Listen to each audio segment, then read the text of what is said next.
universe, and more particularly from beautiful Danville, Illinois, homeland of the Corellian tradition. And one of the things we're doing here is preparing for the lustration of the ancestors in the spring, which will also be the investiture of the new first priest and priestess. And it will be the first double investiture since 1979. So, very well worth coming to.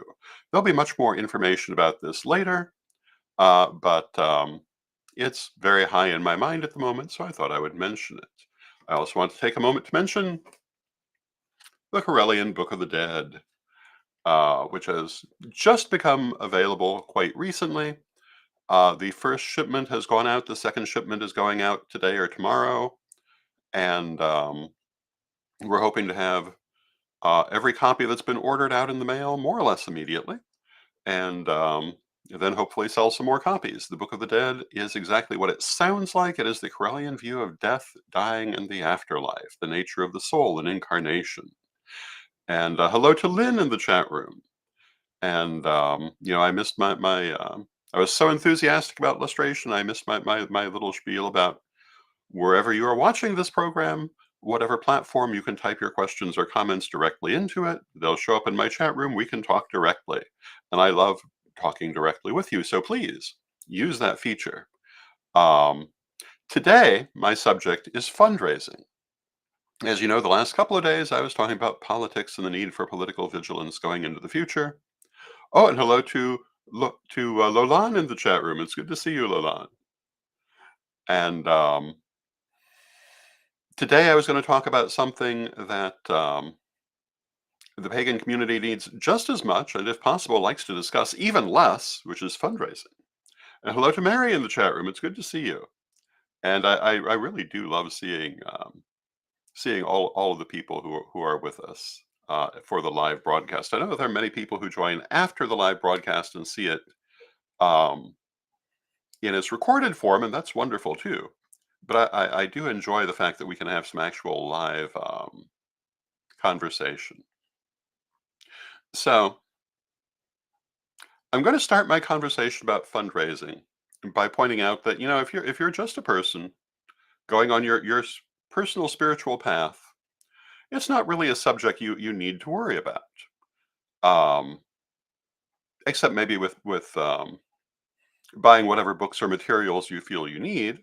But chances are you have the funds for that.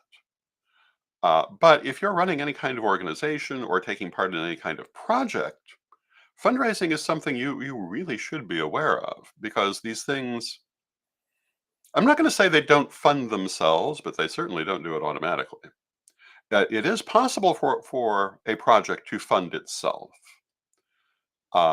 And the Book of the Dead, which I was just showing you, is an example of that, because we put it up for pre-order before we brought it out, allowing people to pre-order their copies, giving us the money to make the initial order. So in its way, it did kind of pay for itself, um, rather than someone having to pull the money for that first order out of pocket. And that's possible because of current technology. But generally speaking, whatever it is that you're doing, whether it's the local witches ball, whether you're running um, a church, a a school, a a pagan pride day, whatever it is, there are likely to be expenses. And unless you're willing to pay everything yourself, which you may not even be able to do, depending on what the project is, you need to look at fundraising as part of what you're doing. And hello to Brian in the chat room. Good to see you, Brian. Um, I think I said hello to Mary. If not, hello, Mary. It's good to see you. Um,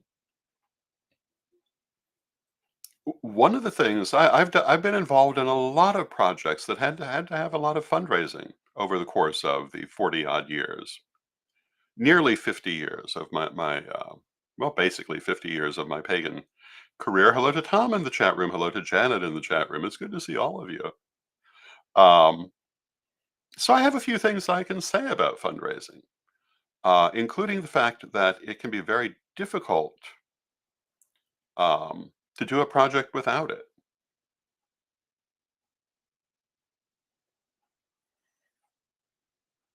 Now, Brian says, how do we make fundraising more equitable, making sure people know the project gets done? I'm thinking of this for my planner, and that has sometimes been an issue in the pagan community. Um, people find that they pre-order something, for example, and it doesn't actually come to pass. I think part of my answer to that is um, track record. I mean, the project will get done if you're working with people who have a habit of getting their projects done. Um, and it is worth saying there can be problems that arise in fundraising. I'm thinking of a prominent pagan gathering. I'm not going to say whom. And by not saying whom, it actually could apply to a number of them, where funds were raised and someone just pocketed them. That does happen. And hello to Joshua in the chat room, and hello to Jeanette in the chat room. But it doesn't happen often. And the ones I'm thinking of went ahead and provided the service anyway. Um, but it did make things more difficult. And Joshua asks, how versed are you on astrology? Well, I've written several classes and books on the subject, but I do have some background in astrology. We were talking about that the other day. But generally speaking, I think that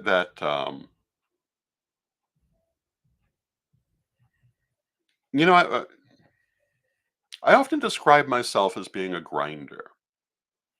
What I mean by that is Sir Edward and I both describe ourselves as grinder, that we will grind through and get done what we're doing, regardless of what is necessary.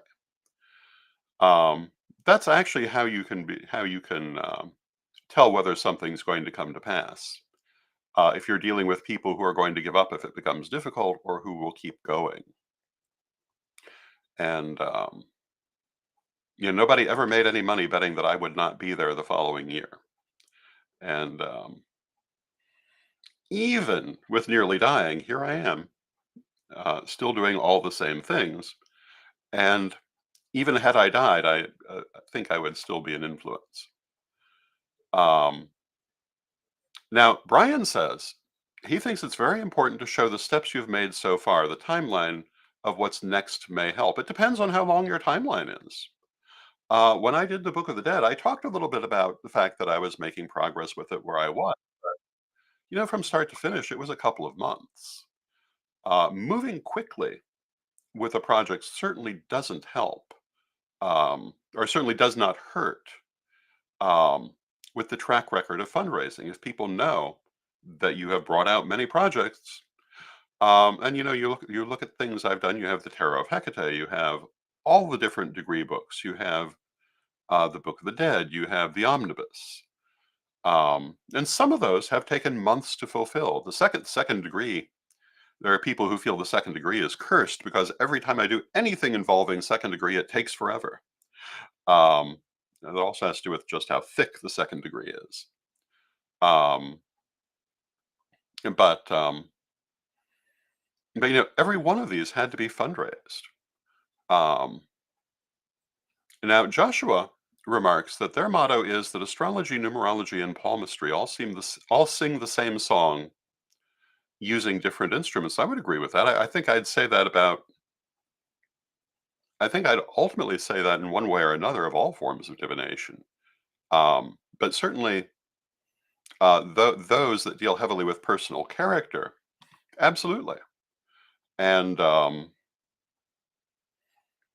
I think that seeing the similarities in things is very important. Now, I want to talk a little bit about some of the things one can do for fundraising before the half hour gets away from me. One of the things we commonly do now is pre-ordering what it is that you're offering.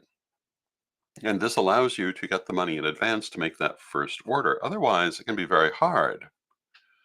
Um,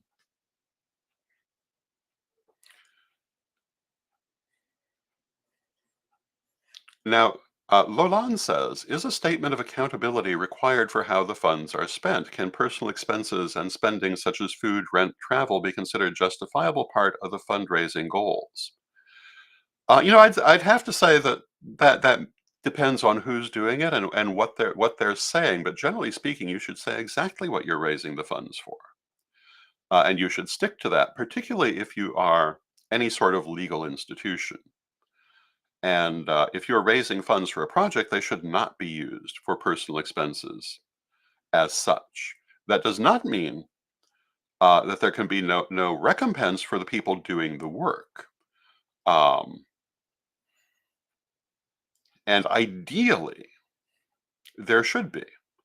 Um, but that doesn't necessarily happen. Now, Sir Edward says, yes, it can be used for any purpose as stated. And that's exactly the case. If you say you're raising it for all these purposes, of course you can use it that way. If you say you're raising it for just the one thing, you should use it for just the one thing. Hello to Eve in the chat room. Um, but some of the things that I have taken part in for fundraising have included, for example, auctions. And in some ways, we kind of introduced the idea of auctions for fundraising into the wider pagan community. They're much more common now, but we've had tremendous success with annual auctions, biannual auctions, to which people donate items that then go, um, well, for the Corellian Church, who does those particular auctions, it goes to running the church and everything involved in running the church. Um, I've also been involved in auctions that were to support a particular project where the funds are for only that project, as opposed to going into the general fund of the church. Um, I've been involved in telethons, which are basically the same concept, but a little more colorful, and in their way more fun. Um, a great deal of money was raised for the Order of Paladins for the Parliament of World Religions through a telethon. Very good. Many years ago, we were involved in raising money to help with relief after, I believe it was the Great Tsunami in Southeast Asia. That was very fun. Now, Magical Mermaid says if you're a writer, you may need to travel for research or purchase a program or device, which may cost money. And she's absolutely right about that. Um, Sometimes what those expenses are, um, I mean, you may need to to have um, certain items of technology that you will need to do your project. That's something you can raise money for. You might need to have travel to a particular location. That can be a perfectly appropriate thing to raise money for. You might need to um, have any number of things, and they are all potentially quite appropriate. And people don't think about them. A lot of times in our community, people think if someone's raising money, it's purely for themselves, and it's almost never that way. All of these projects cost a certain amount of money, even if only the person's time. But if we go back to the Book of the Dead, I cannot say I got anything for the time that I spent putting this together. The cost was for the printing and the postage. Um, Now Joshua says, why doesn't a GoFundMe work for this? Um, and I've never worked with a GoFundMe, but we've done Indiegogo, we've done Kickstarter for various projects, and they were quite successful, and they can work very well. So in my list of things that you can do for fundraising, I highly recommend them. Um, Again, you want to be very clear on what the money is for, and you want to make sure you use it that way. The other side um, to the community being shy of fundraising is that there are people who just don't do it well. But generally, you can go by someone's track record. And we do have a problem in this community, however, and that's poverty consciousness, which even after all these years is still an issue. And there are some people who are jealous of any success and will discount discount any kind of fundraising as being personal rather than project related because of their personal prejudices. And I think this is not unique to the pagan community, it's unique to poor communities who don't feel themselves having many options. And while we don't think of the United States as being a poor country, many parts of it actually are. Much of this country is quite a poor country with a wealthy upper class, and other parts have a wealthy middle class. But I think for some people in the pagan community, because they see no way to increase their own standing, they cannot understand how anything can be done, and this causes them to take a very negative view. I also think that's one of the worst problems in this community, and does not really require a lot of sympathy. I am so tired of pagan poverty consciousness that I really have nothing good to say about it at this point.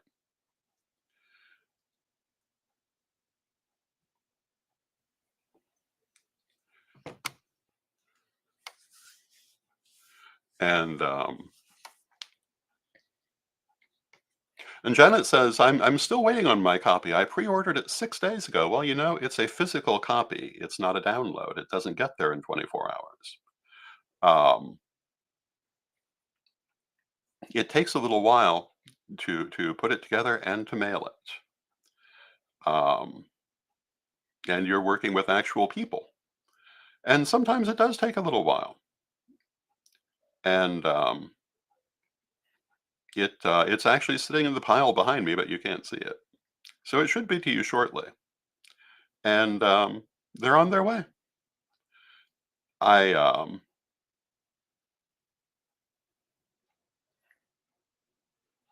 and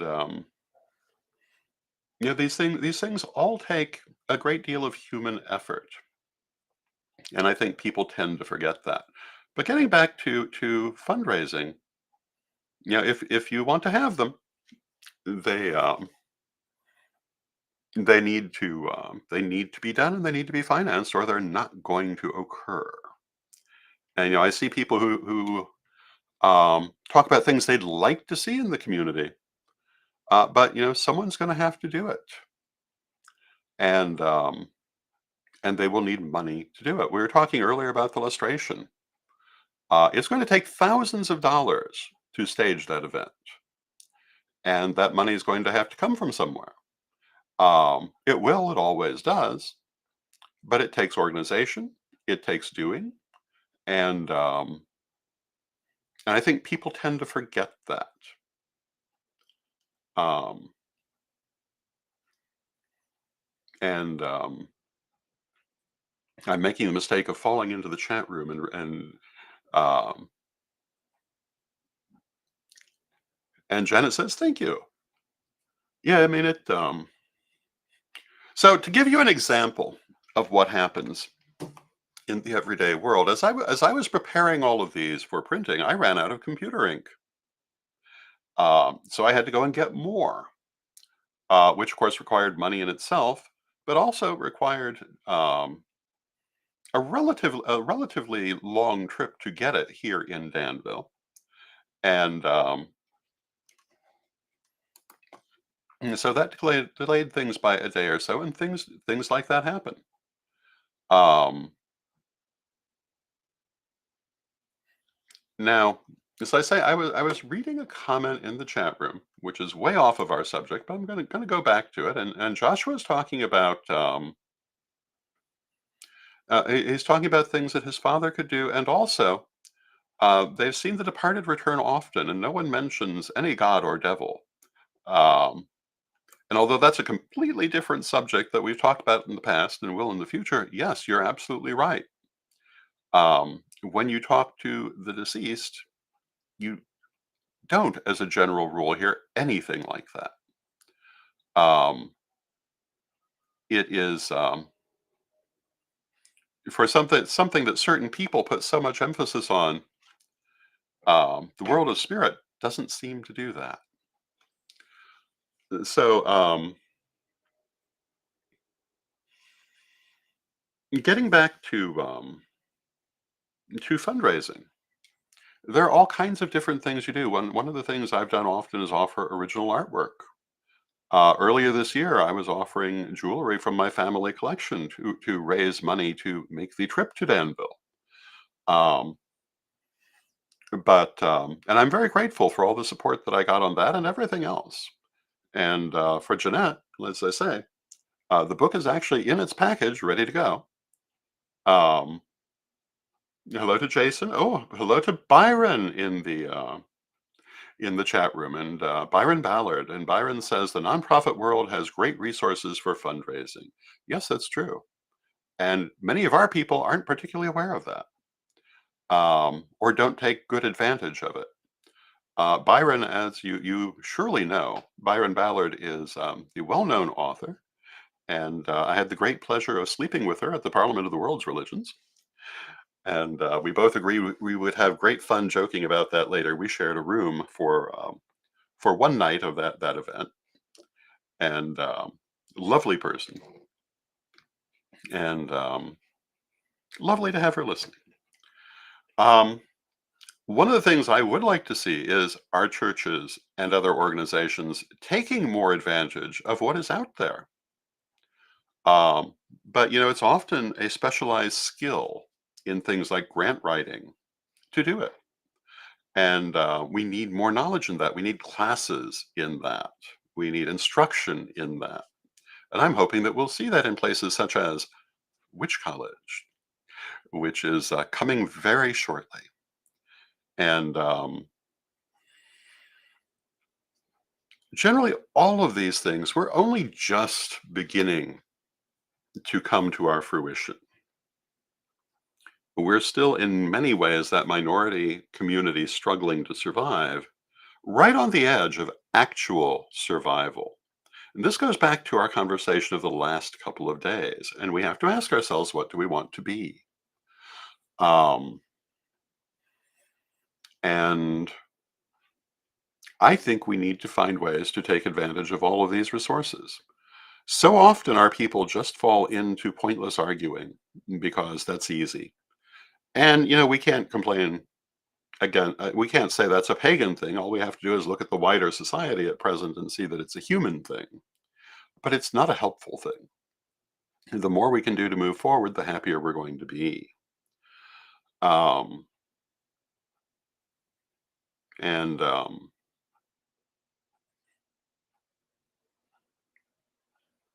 it is something that I don't think we think about enough as a community. And I'm hoping we think about it more as we go forward. So these are some of the different things you can do for fundraising. Other things I've seen, at the witches' balls over the years, we commonly had drawings and door prizes and things like that, that helped to raise money to pay for the event because they don't pay for themselves, at least not in advance. With the witches' balls, tickets help to pay for them, but they don't necessarily cover everything. And it's not uncommon that people who do community events end up paying for a good bit of out of pocket. One of the things I don't think most people who don't themselves organize events understand is just how much actually usually falls to the person organizing it out of their own funds. And, there are certain people who organize things like some of the major pagan pride days and some of the major festivals who, particularly after years of doing it, manage to cover all the costs. But if you watch, you'll notice they're constantly involved in it. Jacksonville Pagan Pride, one of the most successful pagan prides I've seen. But there are several fundraising events throughout the year to raise the thousands of dollars that are necessary to throw it. And Melanie, the wonderful person who organizes it, has to stay behind that effort to make sure it happens, um, to make sure that the event can take place. I don't know if Mary Hawk is with us today, who does Nashville Pagan Pride, but I'm sure she would say the same thing. Um, Now, hello to Janet in the chat room, who says the Michigan Witches Ball has always been an event that supports other pagan charities. That's wonderful. And they more than cover costs every year. That is good, and that's the sign of a very well run event. And hello to Andra in the chat room, who says this is their first time here. Welcome. And we're having a lovely interactive chat room today. That's a very good thing. Um,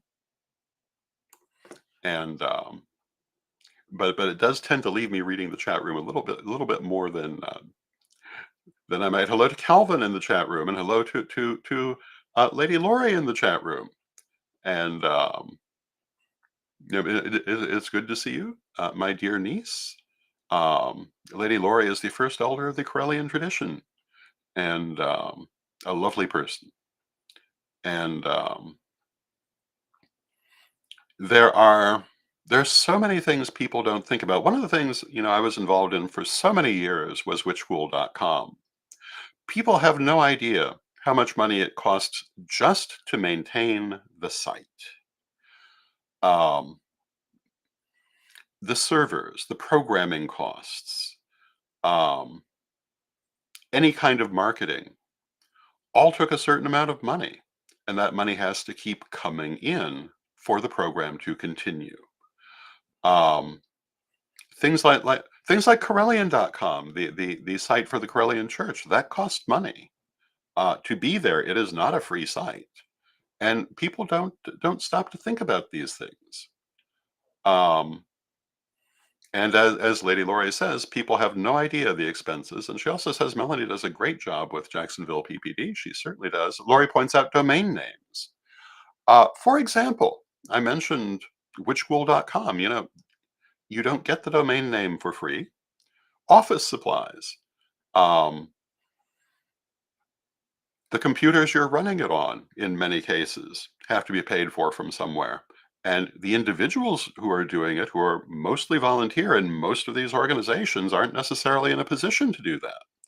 These are all expenses of running these organizations that most people never think about. I was mentioning ink the other day. At the time I ran out of ink while putting these things together, I had no money to buy more. Luckily, it came in shortly after, and I was able to do so. But as an individual, I could only wait for that to happen. These are things that don't necessarily occur to people, and they're part of why fundraising is so important. Lolan says, does the Corellian Church have a local New York City office or contact representative? I don't know that we do, but Lady Laurie is the person to ask. Um, and Mary says, Jacksonville PPD was my first, and Nashville PPD was my second. And you're probably ruined for all the other ones after starting with those two, because they're two of the best in the country, but they're all good. Eve, and if I haven't already said hello, Eve. Hello, Eve says updating material, new material, etc. These are all things, and um, if you're concerned about things like editing, the person who writes it is not necessarily a person who's also able to edit it. Um, they're all expenses in many cases that people don't think about. And when they're not expenses, they're someone's volunteer hours because they're going to be one or the other of those two things. Um, none of it is happening automatically. Now, Lady Laurie says we have many people in New York, and if you email her, she can put you in touch with them. And her email is revlaurie@corellian.com. And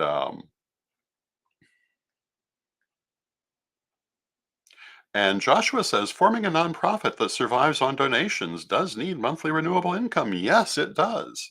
That is absolutely my point. And it requires staying non-political to remain tax-free according to 501c3. And I've been involved in a number of 501c3s, and I can tell you exactly what that means, although it might be a different program. And Byron says we have to get over the fear of asking for money and support, and that is absolutely true. So I'm going to take just a moment with why we must stay non-political as 501c3s. That means we cannot endorse specific candidates or parties. Does not mean we cannot talk about issues, but we should be careful in that. And there's also a difference between speaking as part of an organization and speaking as an individual, but you should know the intricacies of that if you're involved in a 501c3. Um, for example, I was mentioning certain things in previous broadcasts, such as Sarah Palin. But I'm not speaking here as the representative of a 501(c)(3). I'm speaking as an individual. And I was also speaking about the nature of um, the issues that involved her name. And and Lori says to Lady Byron, there are also many things available for a 501(c)(3). This is very true, and it would be really great for us to do a show dedicated to that subject. And maybe I should talk to some of my friends who are involved in such things about putting one together. Um, it might be very valuable. But either way, we've come to the end of our half hour. Hopefully, I've not been unduly boring. And as I sit here being a talking head for half an hour, but thank you so much for interacting with me. That makes everything better. And thank you, Mary and Lori and Byron and Jeanette and Janet and Lolan and Brian and everybody in the chat room. Thank you so much. And I love you all. I love seeing you, and I'll look forward to seeing you tomorrow. And let us close with our prayer as we always do. And Divine Mother Goddess, Divine Father God, beloved ancestors, help us to see clearly the things that we need to do, the things that we love. Help us to make sure that we have the resources that we need to go forward in life and to move forward. And help us not to be afraid of asking for support when we need it. Beloved Mother Goddess, beloved Father God, beloved ancestors, we thank you with great love and thanks, and knowing you're always with us, but from respect, we thank you for your presence here and always. And may you now and always be blessed. And thank you for your presence, and may you also now and always be blessed. And I shall see you